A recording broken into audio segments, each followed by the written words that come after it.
Zoom. Recording ठीक। alert. Recording will not include audio window. Screen sharing meeting controls window. Deepak.pptx Microsoft PowerPoint. Slide 1. Biography of Dr. Beat. PowerPoint slideshow Deepak. Hello everyone, नमस्कार। Welcome to Speech mode off. DS study. कैसे हैं आप सभी? आशा करता हूँ बहुत अच्छे होंगे। फर्स्ट ऑफ ऑल मैं आप सभी से क्षमा प्रार्थी हूँ कि बहुत ही लेट वीडियो अपलोड कर रहा हूँ, लेकिन आप सभी जानते हैं कि एजुकेशन के इस दौर में थोड़ा समय को मैनेज करना पड़ता है। खैर कोई बात नहीं। आज हम जिस विषय पर चर्चा करने वाले हैं वो अपने आप में एक मिसाल है। आज हम जिस शख्सियत के बारे में जानने वाले हैं वो अपने आप में ही एक प्रेरणा स्रोत है। साथियों, आज हम बात करने वाले हैं दलितों के मसीहा और हम सब के लिए एक पाठ सिखाने वाले, हम सबको एक नई दिशा देने वाले, देश को एक नई आयाम देने वाले डॉक्टर भीमराव अंबेडकर जी की। डॉक्टर भीमराव अंबेडकर जी की आज हम बायोग्राफी को रिव्यू करेंगे।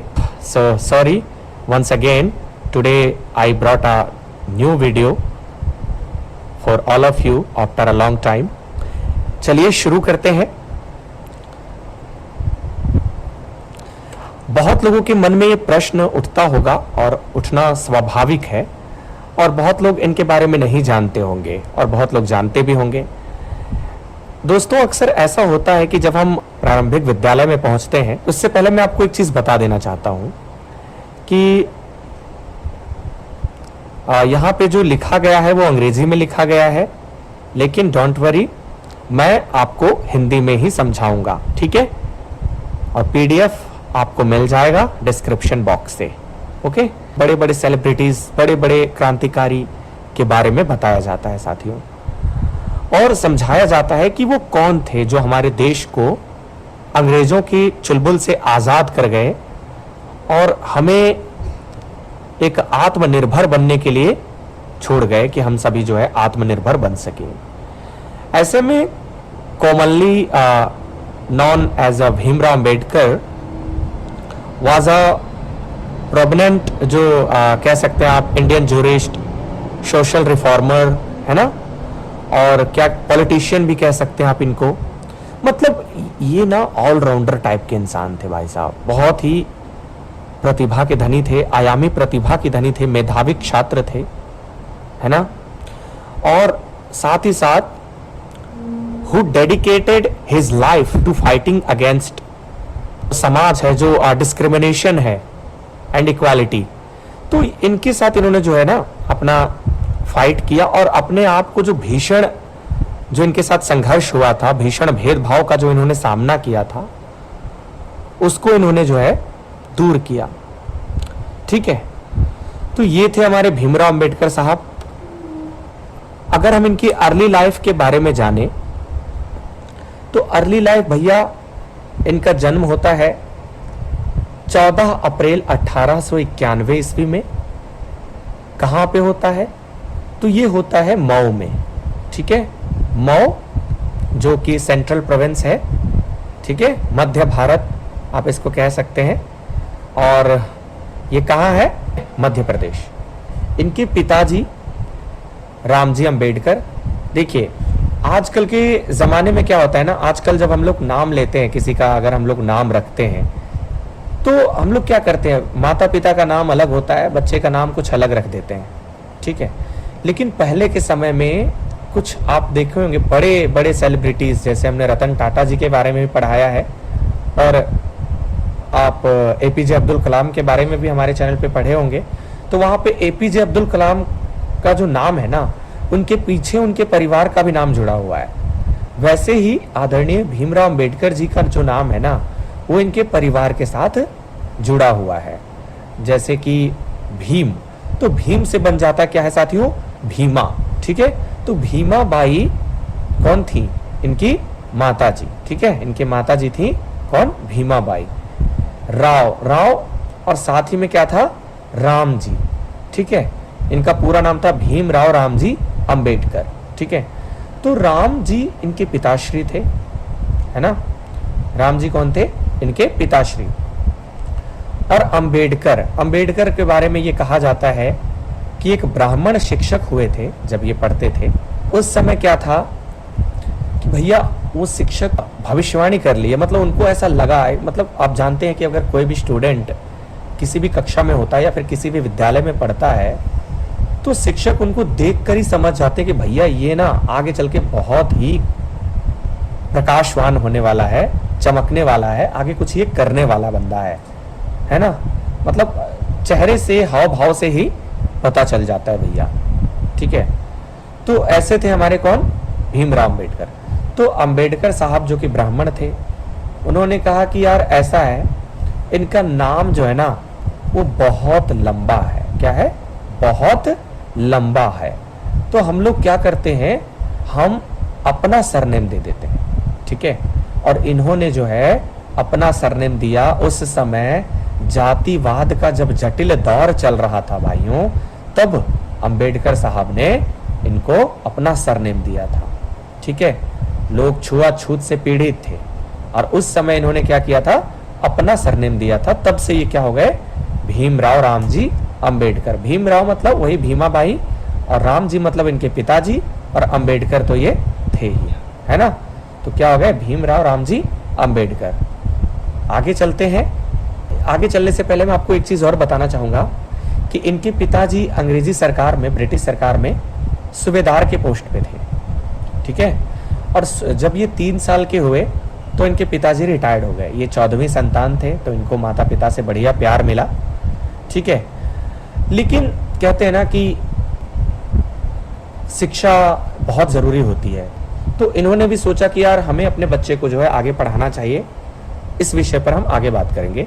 लेकिन जो अपने पिताजी के साथ इन्होंने जो एंजॉय किया, जो इन्होंने अपने 3 साल जो समझ लीजिए जो जीवन इन्होंने जिया, वो एक खुशनुमा जीवन जो है वो 3 साल तक ही इन्होंने जिया। उसके बाद इनके जीवन में एक जटिल बाधाओं का जो है दौर शुरू हो जाता है। साथियों दोस्तों, अर्ली एज में क्या हुआ कि भैया इनको स्कूल भेजा जाता था। स्कूल में पहले क्या होता था कि भैया पहले ना आपको अगर कोई दलित व्यक्ति, आपको अगर कोई शेड्यूल कास्ट का जो है व्यक्ति, आपको आप मतलब अपने सामने उसको देख नहीं सकते थे। इफ यू आर जनरल तो आप ना उनको देख नहीं सकते थे कि भैया अरे यार ये है तो अशुभ हो जाएगा, वो है तो अशुभ हो जाएगा। मतलब पढ़े लिखे गंवार कह सकते हैं आप।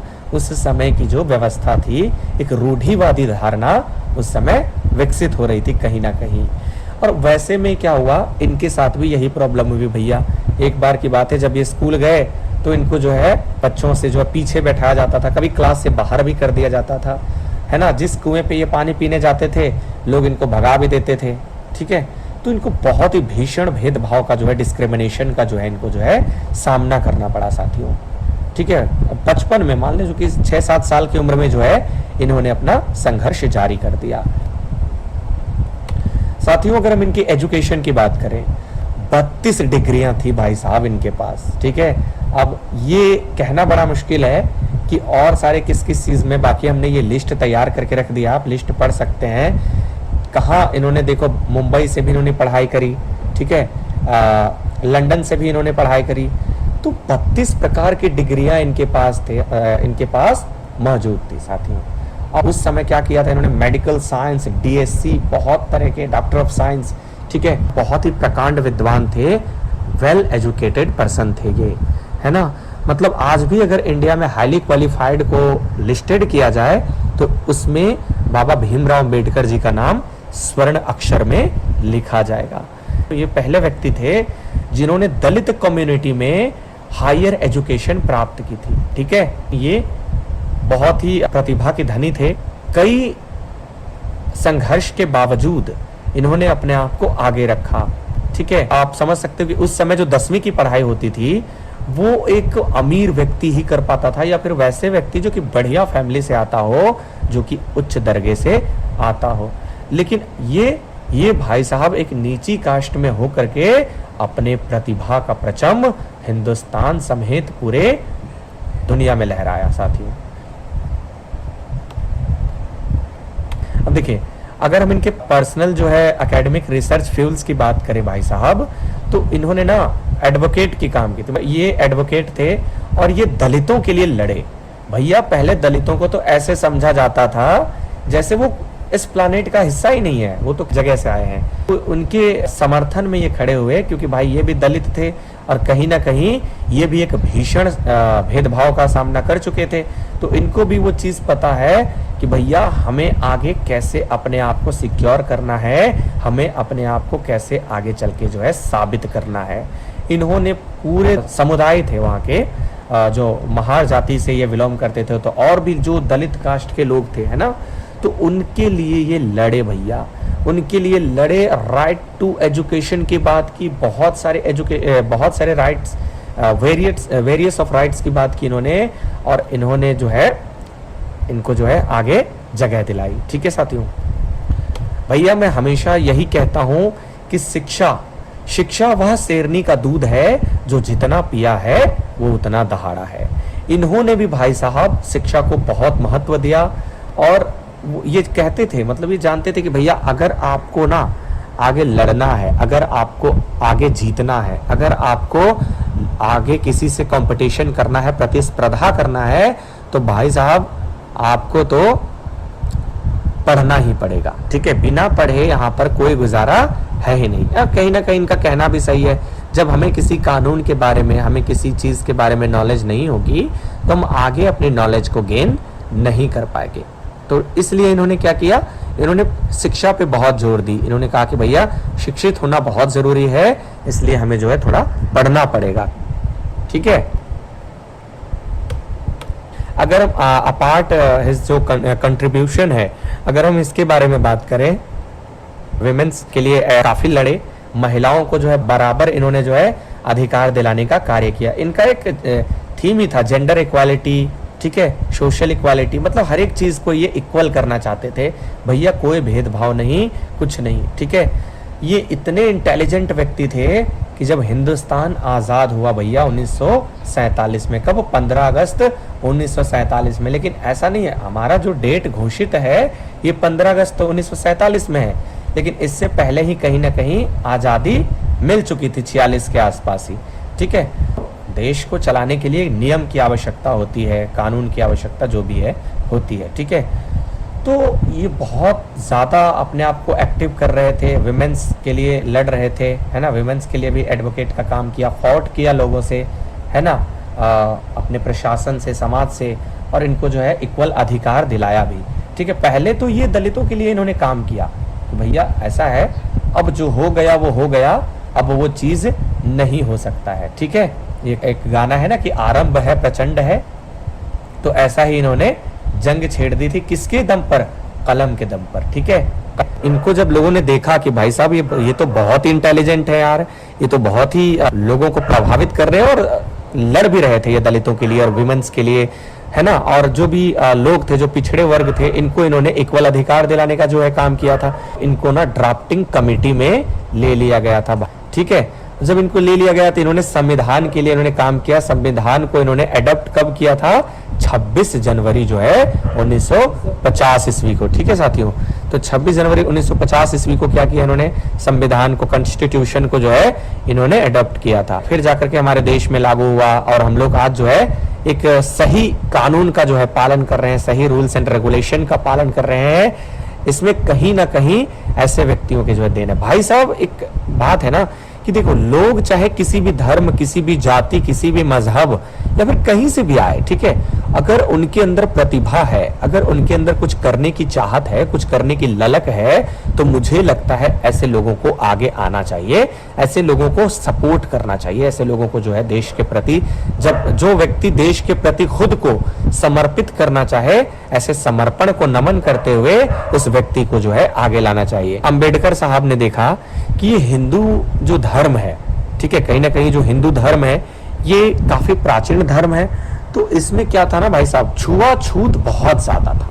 मतलब छुआछूत की जो प्रथा थी वो बहुत ही प्रचलन में थी, इनको मतलब उखाड़ पाना कहीं ना कहीं मुश्किल था। ठीक है, आज भी आप देख रहे हैं कि छुआछूत बहुत ही रेयर ऑफ रेयर जगह है जहाँ पे कम है, नहीं तो भैया आज भी लोग जातिवाद को बढ़ावा देने से नहीं चूकते हैं। आप बिहार भोजपुरी में देखेंगे एक से एक गाने जो है, हरियाणवी में भी देखेंगे एक से एक गाने जो है जातिवाद पर आते रहते हैं। मतलब आप कह सकते हैं कि आज भी जातिवाद कहीं ना कहीं है। तो आप समझ सकते हैं जब आज है भैया तो उस समय भी कहीं ना कहीं जातिवाद होगा ही होगा। तो जब इन्होंने देखा कि हिंदू धर्म में तो ये लोग हालांकि 33 कोटि देवी देवताओं का वर्णन तो ये लोग करते हैं, लेकिन अपने ही समाज में अपने ही लोगों को ये हम लोग जो है अच्छे नजरों से नहीं देखते। अरे भैया ये नीची कास्ट का है, ये भाई पानी छू देगा तो पानी अपवित्र हो जाएगा। अरे जब ईश्वर ने पैदा करते वक्त ऐसा नहीं सोचा तो तुम और हम कौन होते हैं। खैर ये सब तो बात की बात है, लेकिन ऐसा ये सोचते थे। अंबेडकर साहब ने 1000 से भी ज्यादा लार्जेस्ट फॉलोअर्स थे, उनके साथ इन्होंने क्या किया, बुद्धिज्म में अपने आप को जो है कन्वर्ट कर लिया। ये लोग जो है ना, ये आज भी बुद्धिज्म को कहीं ना कहीं फॉलो करते हैं। फिर हुआ ये कि लगभग 65 साल के एज में, इससे पहले उन्होंने देखो, अच्छे लोग जो होते हैं ना, जो अच्छे काम करते हैं भाई साहब, जो अच्छे वर्क करते हैं, उनका जीवन, उनका जो लाइफ लाइन है ना, वो काफी सीमित समय के लिए होता है, काफी कम टाइम के लिए होता है। ठीक है, 6 दिसंबर 1956 ईस्वी को जो है इनकी मृत्यु हो जाती है। मृत्यु कैसे होती है, तो डायबिटीज इनको काफी हो गया था। और आप जानते हैं कि डायबिटीज जब हो जाता है तो व्यक्ति जो है रिडन बेड हो जाता है ना। तो ये चलने फिरने के काबिल भी नहीं थे। एक बार की बात है जब ये सोए थे और सोते ही रह गए, मतलब सोने के दौरान ही इनकी जो है मृत्यु हो गई थी। इन्होंने 2 विवाह किया था। पहला विवाह इनका जो है काफी अर्ली एज में हो गया था रामाबाई के साथ, लेकिन वो भी 1935 के आसपास आते आते एक्सपायर कर गई थी, डेथ कर गई थी। ठीक है, उसके बाद इनकी शादी हुई शारदा से, डॉक्टर शारदा, जो कि एक ब्राह्मण महिला थी। ठीक है, वो भी काफी पढ़ी लिखी महिला थी। और उसके बाद इनका नाम जो है सबिता अंबेडकर हो गया। ठीक है, तो क्या नाम हो गया इनका, सबिता अंबेडकर। तो ये तो हालांकि चले गए, लेकिन समाज को इन्होंने जो आईना दिखाया है, पार्टिकुलर अगर दलितों को जो इन्होंने स्ट्रॉन्ग किया, उनको उनकी पोजीशन को इन्होंने बताया है, वो वाकई में काबिले तारीफ है। आप यहाँ पे देख सकते हैं, इतने तारीख को इन्होंने जो है डेथ किया था। ठीक है, ये इनका फोटो है, देख सकते हैं। फोटो बड़े मुश्किल से यहाँ पे मिला हुआ था तो मैंने लगा दिया। तो ये इनका फोटो है, आप सीन कर सकते हैं। ओके, तो आगे चलते हैं साथियों।